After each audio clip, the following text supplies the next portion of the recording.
what we're gonna do is we're gonna jump that truck over that chair. Low power.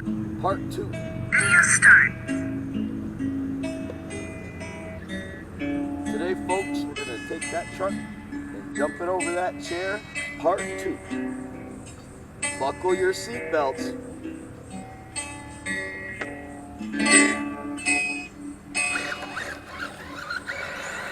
Working here in Denver, I'm just living day to day, and I'm thinking about my baby, who's 1,000 miles away.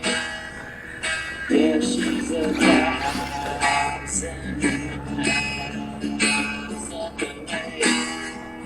Yeah, she's 1,000